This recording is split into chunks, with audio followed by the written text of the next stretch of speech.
J'aimerais vous parler aujourd'hui du Japon. En l'occurrence de deux œuvres culturelles, une série télévisée sur Disney qui s'appelle Shogun, qui est sortie récemment, et puis le film de Martin Scorsese, Silence, qui est sorti il y a quelques années, qui nous parle de cette période de persécution des catholiques au Japon entre 1600 et 1640. Donc, tous les deux sont consacrés à cette période de persécution. Mais il faut savoir qu'avant, il y avait eu un extraordinaire développement de la mission, pendant 60 ans, cette mission inaugurée par saint François Xavier. Et une mission qui s'est produite sans aucun contexte colonial. Une poignée de missionnaires ont annoncé l'Évangile. Et des centaines de milliers de Japonais, de toute classe sociale, sont devenus profondément croyants. On voit le personnage de Mariko dans la série, une princesse japonaise qui s'est convertie, adulte. Et puis évidemment, on voit la foi des paysans japonais dans Silence.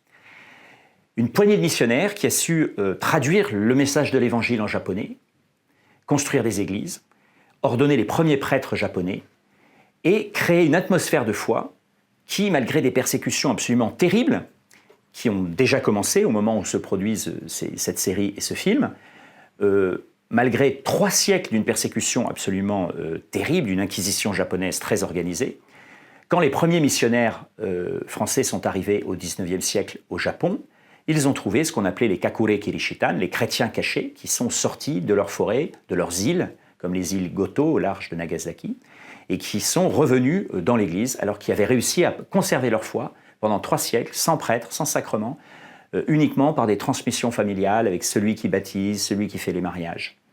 Alors, j'aimerais protester un peu contre cette idée que la mission chrétienne au Japon a été un échec. C'est ce qu'on lit souvent dans la presse ou sur Internet. Je considère au contraire qu'il s'agit, pour le dernier millénaire, d'un des plus grands succès missionnaires du christianisme. Parce que justement, il s'est produit sans aucune influence coloniale. Aucune. Et justement, les shoguns, ont commencé à changer d'avis sur la mission quand sont arrivés des missionnaires, notamment qui arrivaient des Philippines, des Espagnols. Ils ont dit, mais qui gouverne aux Philippines? Il dit, c'est le roi d'Espagne. Ils se sont dit, ah oui, alors donc quand les Européens arrivent, il n'y a pas que l'Évangile, il y a aussi la colonisation. Et on peut comprendre, d'ailleurs, légitimement, ils ont décidé d'arrêter tous les contacts avec l'Occident pour préserver leur indépendance.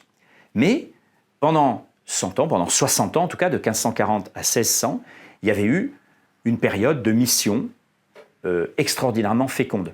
Et le personnage du prêtre jésuite dans la série, basé sur un véritable personnage, Julio Rodriguez, qui a été le traducteur du shogun pendant plusieurs années, est une personnalité très intéressante. C'est un homme qui parle extrêmement bien le japonais, qui connaît les coutumes japonaises, qui sait naviguer dans les relations entre les grands seigneurs japonais et qui en même temps a d'abord un objectif spirituel, l'accompagnement de cette dame, Mariko, et des catholiques japonais.